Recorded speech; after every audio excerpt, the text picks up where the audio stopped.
Here we go. Here he is. Let's bring him in. Come on, Instagram gods.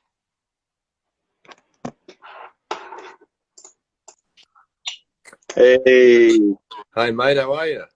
I'm good. How are you? Good to see you. I'm well. I'm well. What's Good, man. happening? Glad to hear it. Yeah, What's going on with you? How's your week mate. been so far? Oh, it's been all right. It's been. I just got home actually. Just walked in the door. We've been up north near Byron Bay. There, went up there for a Oh, few shows and hung out with the kids a bit and did some bushwalking and whatnot. Just hung out for about a week up there. It's a lovely spot. that sounds so good, man. Yeah. What about you? What have I been doing? I've been desk jockeying all this week. It's not been fun. Well, Been, you're getting some good stuff done though, hopefully. yeah, definitely, man. Sometimes you just got to sit down and hit the keyboard for a bit. But I did write a new song this week, which I really like actually. So hopefully, I'll be able to record that soon. That'll be sweet. Yeah. Yeah. Awesome. Yeah, man. What So, what song is it? what song? Yeah. It What's it was about? one that I wrote it. I wrote the main bulk of it a few months back, maybe a little bit longer, and it was one of those ones that just never. I couldn't quite finish it. I really liked the verses and couldn't figure out the chorus. So it just sat there for a while, and then I helped a friend write a song for some new stuff he's doing, and I just said, "Oh, I haven't finished this song," so he helped me finish the chorus. Yeah, Awesome. which is sweet. But you said you're playing gigs. You're playing gigs again. Yeah, they've started up some gigs here in Australia, like all socially distanced and reduced capacities, but some venues are opening up, especially in places where there haven't been any cases for a while. So we're fortunate in Australia at the moment to have, a small amount of cases in New South Wales and Queensland and South Australia. So those places are doing shows. Obviously, our states, New South Wales and South Australia, have opened up their borders, but yeah, mainly just sticking within New South Wales at this point, though. How many shows have you played? I just played three. So I played a little place called Lismore on Friday, Lennox Head, and then Brunswick, Brunswick Heads, which is a beautiful spot if you ever get over here. If any of people listening ever get over here too. Yeah. Oh man, it's a dream to come over to Australia, play some shows. Yeah. What's it been like going back? Like, how have the shows been now that obviously they're a little bit distant and Yeah, I mean that's interesting. I was sort of not. I was a bit nervous because I hadn't played since February, and it's in. But everyone, it was so unwarranted. Those nerves, like it felt good. I mean, felt a little strange for everyone to be so spaced out and whatnot. But definitely, the good folk who come along were keen to see some music and keen to have a good time or an experience. And so, they were very. It was a great vibe in the room, which made up for the space between. And that was on all three occasions. So hopefully it continues, and hopefully we can keep, the cases down, I suppose, and do a few more. I'm doing a few more from now until sort of end of November. So fingers crossed. and are they indoor gigs? Yeah, they're indoor gigs. So basically, everyone's on a table. You have to book in table groups, and then so they're indoors and in a place that usually fits about 200. It's like you can get about 60 people in there. So it's like I think it's a 4 square meter rule or something like that. And there's actually a festival that's going ahead in just out here in Dashville. Dashville Skyball is happening this weekend at reduced capacity and in party pens. But it's happening. So strange times, but people who want to be creative and people who want to see music are making, evolving. So That's crazy, man. Because I've seen some like big concerts, like stadium size kind of things, where people have been segregated and they've been in their like little pods of 4 people. It must be so bizarre playing a show like that. I guess so. I mean, I wasn't playing any stadiums, but the footy's on.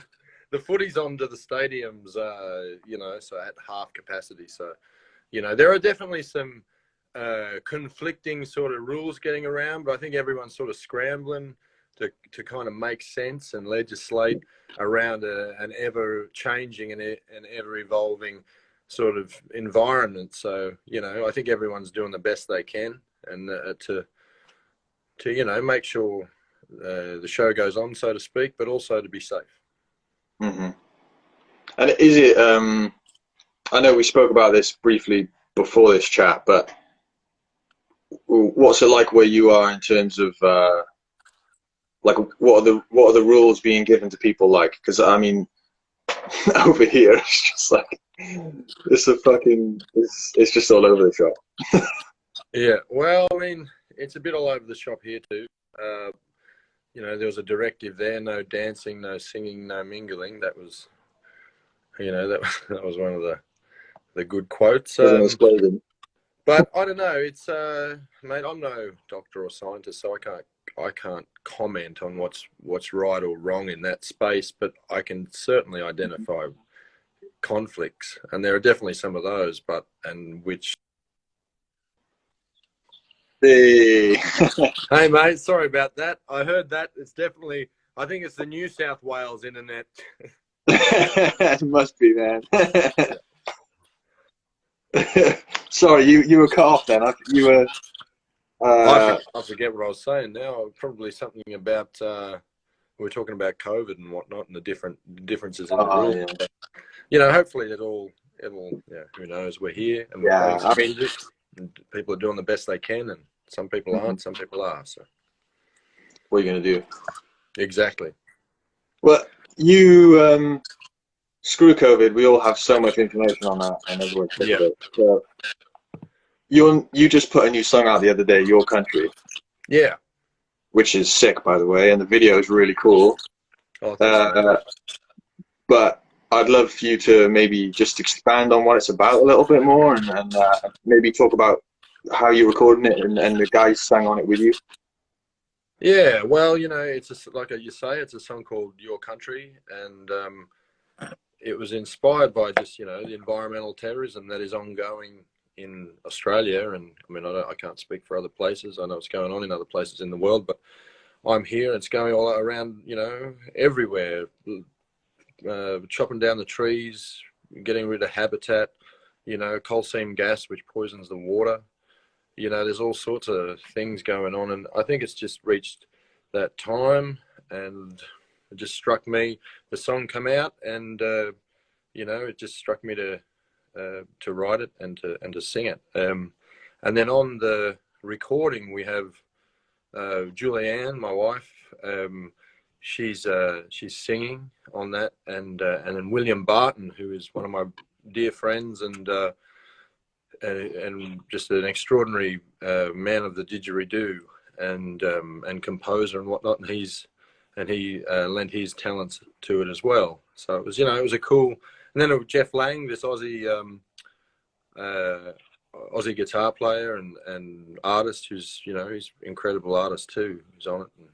And, yeah, my good mate Matt on the drums. So, you know, it was definitely a group effort, and we were all feeling the combined rage, I think, of what's happening before our eyes. You know, I have kids, and I'm caring for future generations. Some people say, oh, you know, it's cliche to talk like that, or it's like, what about the economy? But it's like, the reality is, no matter what side of politics you're on, we all drink the same water, we all breathe the same air. They're cliches because they're true.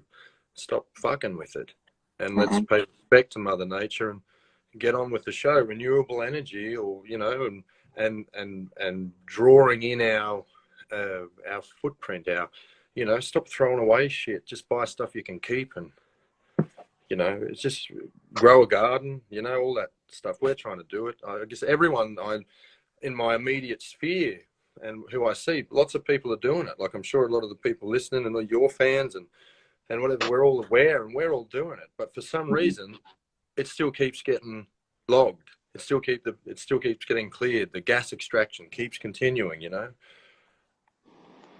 And I keep coming home and turning on the power. But I think there's a difference in actually the continued and the expansion, and then just the consolidation and the using less. Yeah, I totally agree, man. And the same's happening here, and the same's happening all over the place, I think.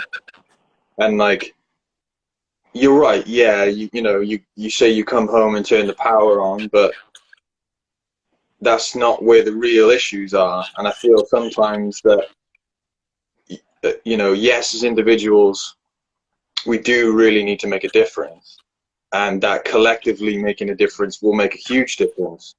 But it becomes so frustrating when, you know, we're all making this collective difference. And this is not going to stop me ever trying to make a difference, but I'm sure you agree that it becomes really infuriating when we're trying to make a difference so hard in our small lives, and the huge corporations and companies are not held accountable for anything, still allowed to dump their waste in the ocean, and do all these things. And it's just like, but like your song, the new song, Your Country, just like struck a chord with me, man, because it was like, it was very coherently angry, like, and it was yeah, it's good. It was spot on, man. It's really cool.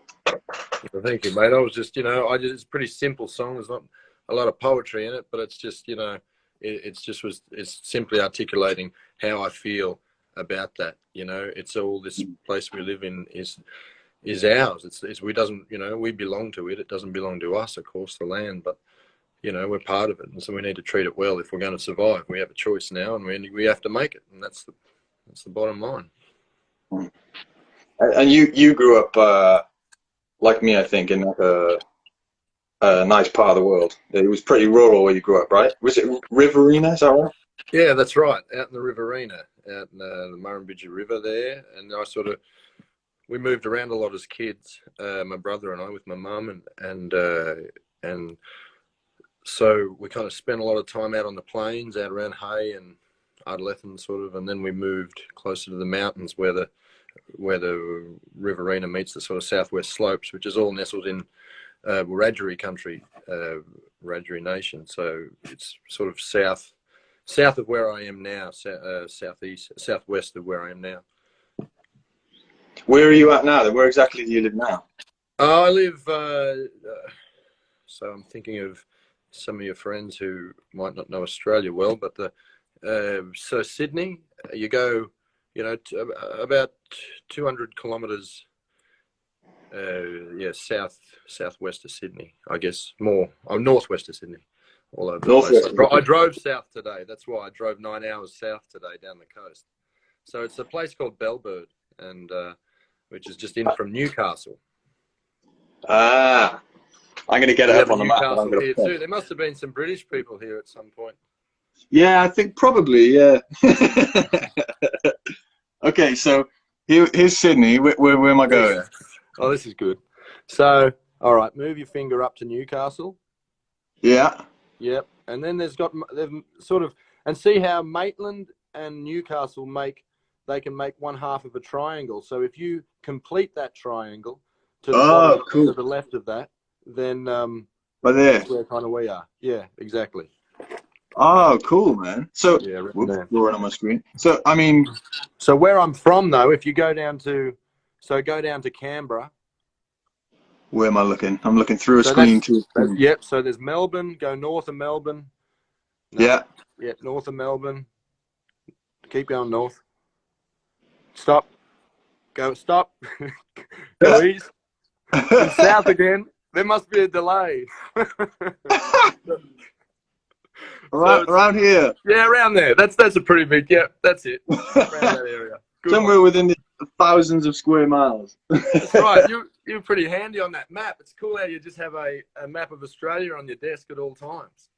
Yeah, it's just, I had it there ready, man. Had it there ready. That's cool.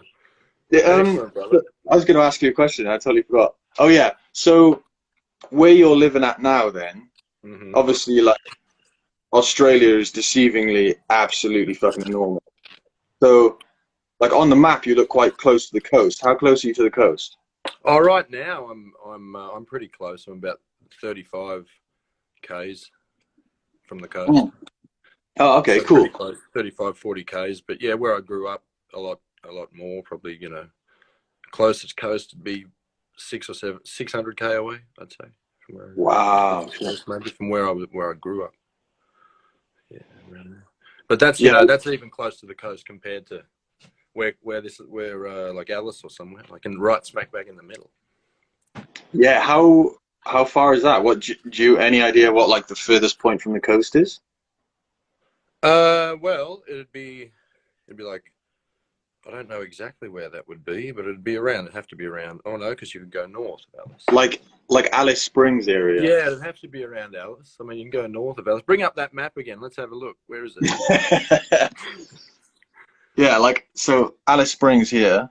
Yeah, I reckon that'd be somewhere around there, like around Uluru. That'd be sort of maybe south of there potentially. Looks like that. Mm. Around So there. and Western is still cut off at the moment, right? I think so. I'm not sure. I haven't been following that. I just been following they kind of change a bit over there. They're their own little thing in a way. It's a good. I've only been over there a few times, Western Australia. It's a beautiful spot to have a look at. Very different. Yeah, I got friends stranded over there at the moment. Yeah, right. Stranded. He's actually a geological surveyor, and Okay. but he went over there meant to be a week-long work trip, and his girlfriend's in Sydney, and they haven't seen each other for 6 months now. Jeez, yeah, that'd be. It must Yeah. be cut off. They.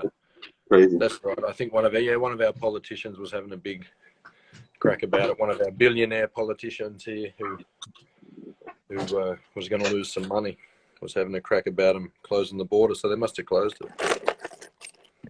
Bless him.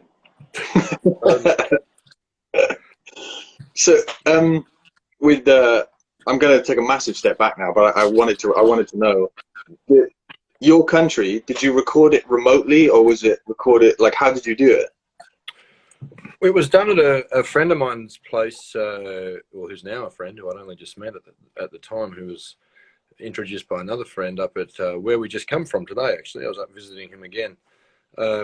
Up in from Byron Bay, he's built a studio at his house sort of there in the bush, and he built the whole room himself. It's a big sort of block room, and Nice. we just all it was late at night when we recorded it, and we sort of I think that's the second take, and we only did 2 takes of it.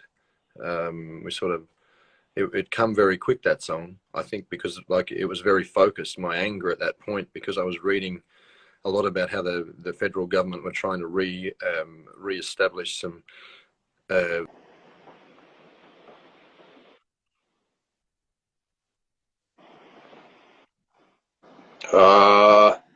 in a place called the Pilliga at the moment in Australia, where the corporations are trying desperately to get in there and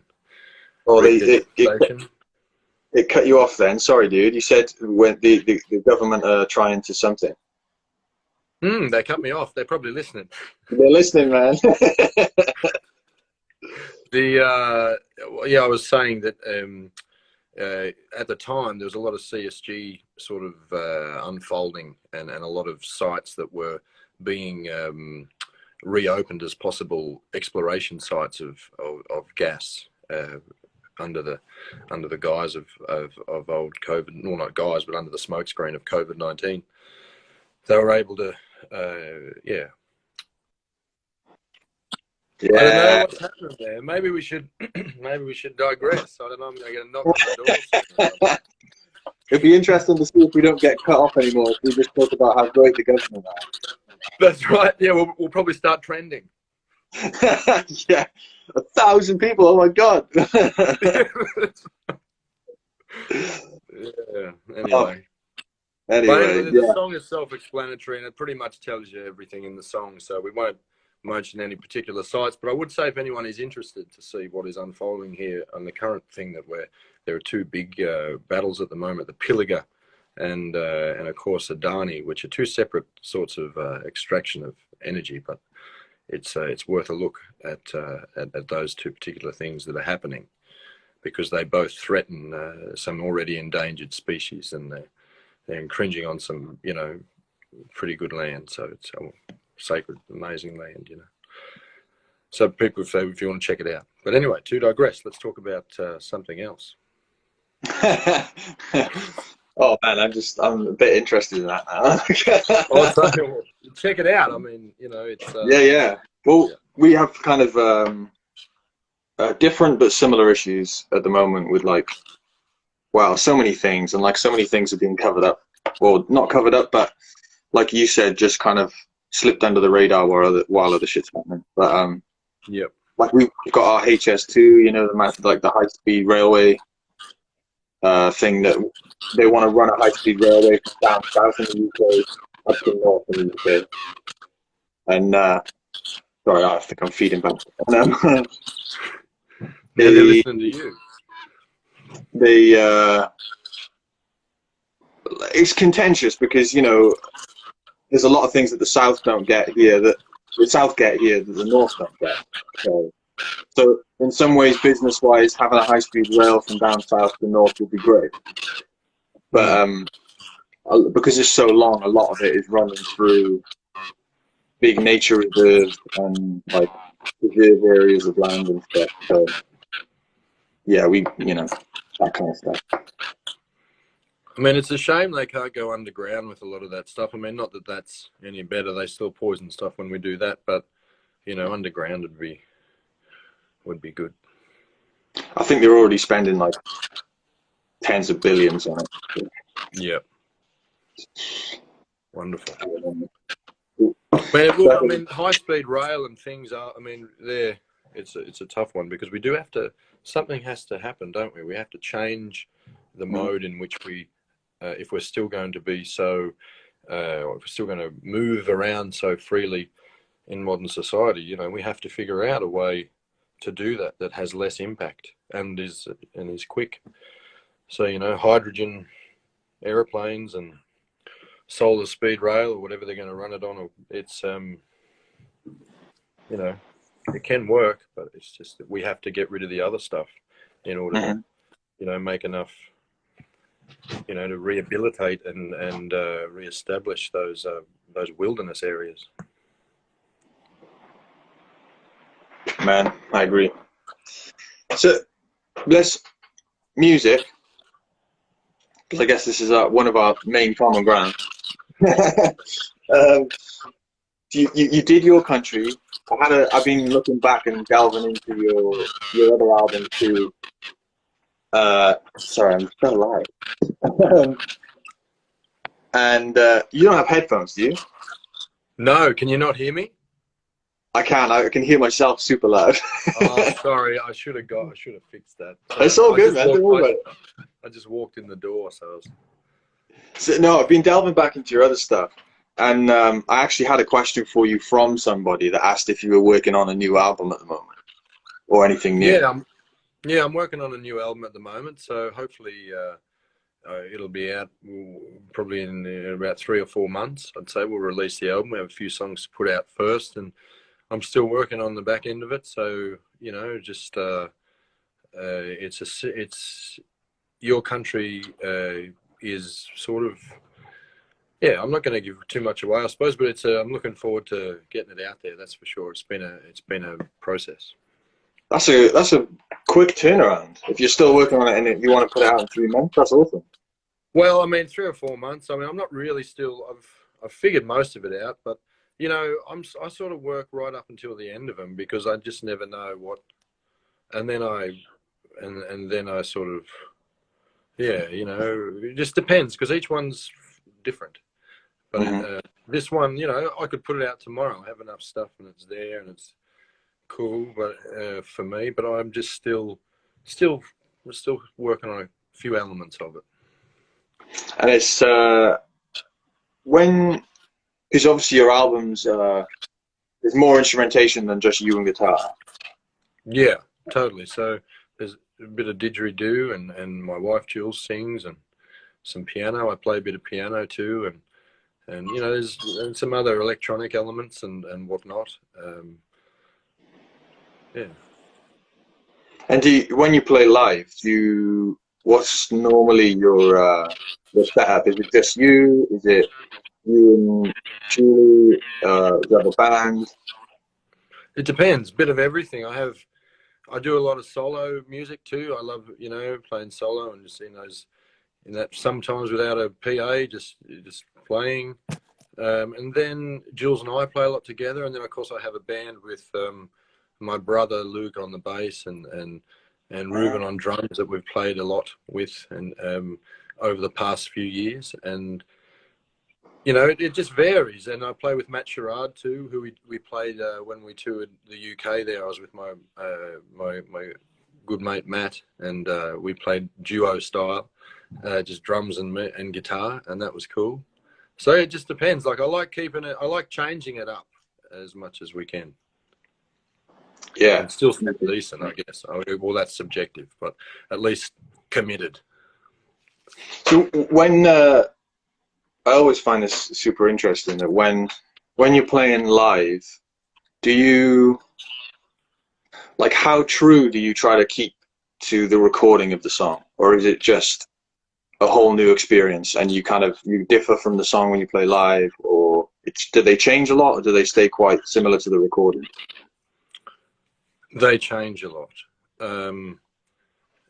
For various reasons, but every night's differently. Well, every night you play it differently because you're feeling different, you know. And I try and be true to my feeling on the night because I just feel that I play better. You know, if I'm trying to replicate something perfect or something exactly how it goes each time, then I'm almost like I'm imposing something on that moment. And I know, just me personally, I perform better when I don't have that type of a regiment to stick to. Yeah, I mean, sometimes it's more like the record than others, that's for sure. But I try and keep it as free as I can, to the point where we very rarely, when I play as a band, we very rarely have a set list, if ever. Only if we have to keep it really tight, and we'll just talk about it and have it. But we won't even, you know, we generally don't have a set list or anything like that. We just sort of play. Because I find it also, like, I just get a better reaction with the people who are there. You know, we feel more connected with the audience because they can feel that, you know, at any point it could all go astray, and sometimes it does. Sometimes we fall off the tracks, but you know, for me, that's why I do music, because I like that experience, that connectivity, and that moment with people, that, you know, that shared moment. Yeah. I think that's why, like, I watched a few of your live shows online, or like just a couple of songs, and I think that's why I liked it so much, because I feel like you kind of enjoy performing similar to the way I enjoy it, or why I enjoy it is that, like, it's not the studio and it's not the recording, it's something completely different. And like as an artist, I enjoy changing the songs because it keeps me interested, and also, like you said, however you're feeling there on the night, you should play it that way, because it's going to come out the best if you're feeling it that way. But also, like, as an audience, like you said, I mean, I forget my own lyrics sometimes, and like I was actually watching one of your performances. I think it was in like September, August last year. It was at the Moth. Oh yeah. That was so good, man. Like, totally unplugged. Like, halfway through the song, just chatting with the crowd and getting them to join in and shout, "I want my money back!" And like, it was, right. Yeah, it was really cool. Yeah, man. You know, totally. That's a good gig. You should do that when you come down here. You should do that. Oh, I'd love to. Yeah, exactly. Different every night, and you find characters too. Then, you know, because I find each audience has their character. Well, everyone's a character who comes, obviously, but there are some who like to be, you know, more known than others. So I always enjoy that experience. You know, someone yelling out something, or or you know, just gauging that, you know, talking to people. Oh yeah, that's one of the best parts. I love, you know, people. I'm probably going to regret saying this now, but when people shout out when like in between songs or whatever, it's, you know, not so fun while you're playing, maybe if it's a quiet song, but in between songs, if somebody wants to shout or heckle, people are like, "Oh, I'm so sorry about my friend," or "I can't believe they did that," and I'm like, it's one of the best parts, like getting to be a musician and like a semi-comedian in between. You get both. You get the joy of like having a conversation one-on-one with somebody, or like, you know, making a joke or something, and then playing the songs, and it's just like this whole experience that you don't get playing a record on a record player. And like I had a friend who I used to work with, and she was Australian actually, and she was very loud. Like she was well known for being super loud, and she doesn't anymore now. She's had a kid. She's mellowed out quite a lot, but she used to come to my gigs and get absolutely hammered and just scream in between every single song. And she'd use the C word quite a lot, and they'd always apologize for her, but it was always I just find it hilarious, man. It was so funny. Yeah, you know, and it's interaction. It's like, Yeah. it's almost like, you know, the live version of what happens here on Instagram, you know, on on, you know, people saying Jules giving a thumbs up, and Yeah, somebody asked a question. love is good, you know, people giving their comments and whatnot, and it's like the live version of that when someone yells out to you, you know. Yeah. So somebody called Zozo Rad has said, "Do you practice improv?" Oxymoron. What's that? Somebody has asked you, "Do you practice improv?" And then they said, "Oxymoron." Yeah, that's yeah, no, well, my improvisational skills end pretty much off the stage in a way. I try some jokes every now and then, but Yeah. Yeah, there's a couple of things I've tried in the past. You know, you kind of try them at one show and they go down really well, and you're like, "Oh, you know what? If I get a lull in between songs in the next show, I'll use that again." And then, like you said, every crowd is completely different. You use it in the next show and it will go down like a lead balloon, and you're just like, "I won't use that again." Yeah, it's all part of the fun of it, man. And it's funny, you know, because Jules and I will finish and we'll be, you know, we'll come off stage, and sometimes she'll say, "Geez, you know, you were funny tonight. That was good." And then sometimes she'll say, you know, she'll say, what was that joke? Like, wasn't it good? No, actually, it's good that way. Good to have that honesty. How long have you guys been performing together? Well, since we met, I met Jules ages ago. I met her at like when we were kids at a talent quest and at the Talent Country Music Festival, and we became friends, and I think we did a song together the next year, and then so we performed together, I think, at the same time as we became friends in a way, and then I met her about 3 or 4 years after that. Again, she came down to Tumut, and then we've been together ever since. So. No way. So it was a slow burn. What's that? It was a slow burn. Well, in a way, yeah, we were definitely friends first, but young. We're talking, you know, Jules was 14, and I was 17, and so we were young when we met. But yeah, it's been, you know. We've been married now for 12 years, and we've definitely been performing for at least 13, 14 years straight together in various ways. You know, we've been through a lot of phases creatively, and you know, Jules is a great writer, and we write our songs together a lot, and you know, and they've evolved over time, and sort of, you know, the music has evolved over time, and yeah, I guess you know, it's just one of those things. It's I'm very lucky. That's so cool. I got so many questions now. So, do you guys find in the kind of writing process, do you guys have roles that you normally fall into when it comes into that, or is it all just very kind of communal? Well, I guess like any relationship, we have roles in that sense, especially over such a long period of time. So generally, like we'll either start from scratch. Sometimes we start from scratch. We'll say, all right, we haven't done this for a while, but we used to sort of start from scratch. But now sort of one of us will have an idea and get a bit of it, and then we'll sort of finish it together. Like this latest album, one of the songs, Kalara, like I started, and we sort of, I had all these verses and different things, and then we sort of got together and made it a bit more concise and just sort of told the story without the need for some of the other things, and added some other things. And you know, it's very, we work differently, but Jules is a great editor too. So even if I write a song alone, sort of, I'll always, you know, run it by her and you know, get the approval. And it's a hard one. It's not always.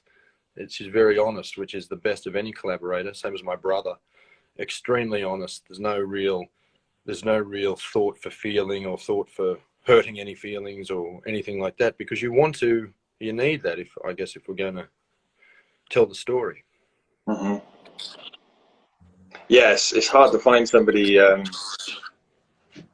one, that you trust to do that, and two, that's willing to be so brutal with you. We do want it. We do need somebody like that. Yeah, you know, and it goes both ways. Like that's right. We both, you know, but it's not like we try and insult it. It's not insulting, like, or anything like that. It's just, you know, there's no need for dancing around the topic. But I think it helps that we've been together so long. But I think we've always had that anyway. Really, I think, if I look back on it. And how long have you been going as like Wiliiam Crighton as an artist, as opposed to maybe, have you ever gone under a different name? Like you said, you've been in different bands. And yeah, so Jules and I have had a couple of projects together. And then we've sort of, Jules's focus has changed a little bit. They kind of come around. She's studying at the moment and doing some other things, and so it was about 4 years ago when I went as Wiliiam Crighton. Before that, we played in a duo called Sound from Earth, which was like a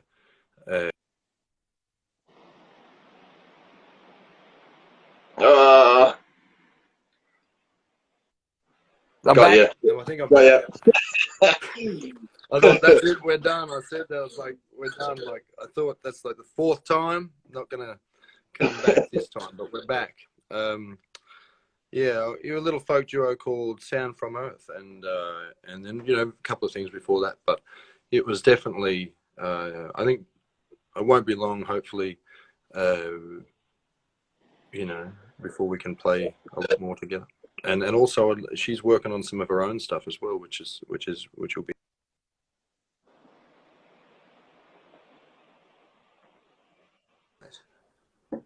What's tonight? I missed that. You went. Oh no, I don't know. What was the question? You said she's working on some stuff of her own. Oh yeah, no, so she's studying and she's but she's been playing the drums actually. She's playing a lot of the drums lately, which has been cool. She's been practicing and hitting during COVID, we kind of just got a bunch of instruments that we didn't have, that we couldn't, you know, we always wanted to be able to at least play or whatever, and so yeah, she's been playing the drums a lot, which has been cool. So where are you, like I've seen you where you are right now a couple of times on Zoom and stuff, but where are you actually? Is it like is that where you write, or are you in a workshop? This little room, this is like I have a piano, this is on a piano, and then I just have a little bench and a fire, and this is where we do the campfires from when the weather's not the greatest or we can't light a fire outside. I write a lot in here, or whenever, you know, I write a lot when I'm pushing doing the mowing or doing the gardening or going for a run or whatever, going for a walk. That's, you know, I write a lot. I kind of that's when it comes to me. Generally, when I don't have a guitar in my hand, but sometimes it does when I sit down and write. But the idea usually comes, and I get a bit of a vibe for it, and then sit down and try and do it. What's your predominant instrument? I know when you're playing live, you play guitar, but do you write more on guitar or piano? Oh, good question. Probably a bit of both. I think the piano, getting to know the piano has definitely made my writing different in a way where I can see things a bit better, and it's actually playing the piano has made me a better guitar player as well, I think. So it's you know, I'm not great at either, but I'm better at guitar probably at this point, but I'm slowly catching up. Yeah, I've found that I spoke to somebody else about this. I found that I'm not great on the keys, although I do play them live. But writing on completely changes my perspective of what I'm writing. And you don't go back to the same shapes and the same chords and the same phrasings, and it opens up writing so much. Like I got like this thing, and like I try to write on that sometimes, and it just completely changes the way I write. You know, I found it super useful to do that. But do you play keys live? Sometimes, yeah, sometimes. If they have a piano, or if they, you know, if I can get a hold of one, I'll definitely play it. Probably been the last couple of years, I've been trying to play it live, well, playing it at the gigs to varying success. I sort of started playing pretty early on in the piece, as far as you know. I played on stage before I could really play as good as I can now, but not, you know, I find you learn better if you just throw yourself in the deep end and just say, oh, well, I can't really play that great, but I'll do my best, and then the next gig it's going to be better, rather than sort of locking myself away and trying to get better at something that's going to take longer anyway to do it that way, and probably, I don't know, no right or wrong, I suppose. That's just the way I did it. Because one of the sessions I watched was is it Sadness, a song called Sadness? Yeah, yep. Yeah, that was really cool. And you were playing a big piano then. Yeah, that's right. That was That sounded great. Great. That was a couple of years ago now, I think. That was when I just really first started having a crack on it. Around that time, playing it live. I think the date on it was only last year. Was it? Or the year before? 2018 or 19? I think it was August 2019. No. Oh, might have been. Yeah.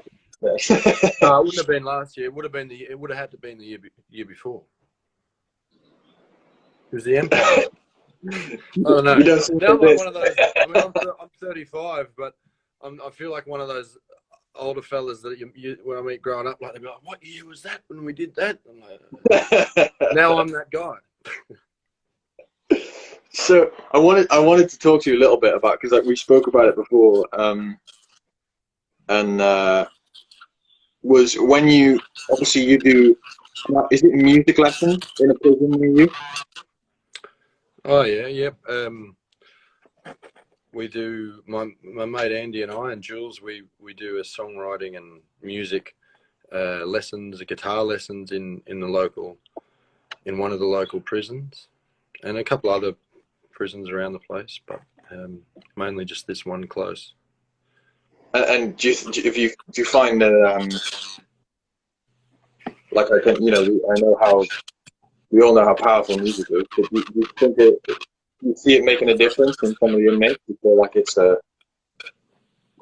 just something that you're looking forward to? And yeah, you know, I mean, it's everyone deserves a bit of music, and it definitely helps morale in there. You know, different people have different views about the whole thing, but I would say that, you know, it's a worthwhile and valuable thing to do, you know, because music heals, and it also, you know, it's a good, if prison's about rehabilitation, then music has to be a big part of that. And also it's just, you know, it's music generally only brings positivity, you know, so that's what I've found. And it's mainly, you see it in fellas who who pick up the guitar for the first time or whatever, and then in a few weeks they're playing and they've got an outlet. You know, it's therapy for them. You know, to do that. And Jules and Andy, we all sort of we all have different teaching and relationships in there and the way that we do it. But I get a lot out of it anyway. I get a lot out of it writing songs with them. And just hearing stories, you know, it's a complicated thing, the old prison, isn't it? Yeah, that's awesome, man. And you say you're doing, so it's not just instrument like guitar lessons and stuff, it's songwriting lessons too. Yeah, it's all around music, you know. We teach a bit of music theory too, you know, for who wants to have it. It's you know, who wants to play a bit of guitar, who wants to play some keys, and you can't really teach somebody how to write a song. You can kind of help them and give them pointers on what works in some contexts, but people are going to come up with their own sort of styles, and everyone has their own story to tell. So it's just trying to get that out of it and trying to just bring a bit of positivity into an otherwise sort of just place that's not really anyway, can't say too much, but it is what it is, you know. Prison is prison, so the more positive that we can make the people in there, the closer to rehabilitation they will be across all levels, you know. And there's a lot of good people working hard in the prison system all around the world, really, to try and work toward that. And so whether you agree with what prisons are or what they represent is irrelevant. I think we have them, so we and some people have to be in there, you know. There's you know, a lot of the worst criminals are still out on the outside, you know, ripping up the forests. But it depends on how you look at it. I understand that, and there's varying viewpoints on it. My viewpoint is everyone deserves music. Mm-hmm. Well, I'm super aware that it's very late where you are right now. And it's getting there, and I should be off. It's been great to speak to you. Yeah, you too, man. And I before you go, I just wanted to ask you one like ending question. I thought would maybe be a nice thing to finish on before Instagram cuts us off. And it's is something. Have you like? What are you positive about right now? One thing that you're positive about right now. I'm positive about people connecting in the space of positivity and in recognizing that there's a lot of pain and suffering, but seeing the positive through that. That's what I'm feeling positive about that. People growing gardens, you know, people being aware of these social things that we need to change. The awareness on a global scale, that's what I'm excited about. And I'm excited about our kids, that they're aware and enough to know that, you know. And even in the face of all of this technology that is aimed at getting them addicted and keeping them addicted, they choose to put it down and choose to play some guitar or kick a footy or you know, or go plant a tree or garden, you know. Like, there's positivity kicking around, getting around, and that's what you have to focus on. That otherwise it gets too depressing. You can't let the bastards keep you down, as my good mate Ben Quinn often says. Amen to that, man. Hell yeah. It's there's a hell of a lot of good shit happening. It's just good shit doesn't sell newspapers, so. That's right. Yeah. Well, dude, thank you again so much for spending this late night session with me. Thank you for having me. A pleasure, man. And yeah, look after yourself, and I'm sure I'll speak to you later on this week anyway. Yeah, for sure, Dan. Lots of love over there, mate. All right, and take care of yourself. I'll speak to you soon. Okay. See you later. Bye. Bye. Well, we had some connection hiccups and cutting out, but ended up being great. So thank you guys for watching. Thanks to Will again for tuning in at such a late time, 9 p.m. his time. I think it's like 10 p.m. now. Yeah, thank you for watching. This was again another special episode, Global Music Match episode of Isolation Live. You can watch back. I think I've done like 20, 25 episodes of with different people. They're on my Instagram Live TV. I'll be posting this one later on today. Yeah, thanks again for watching, and I will see you very soon.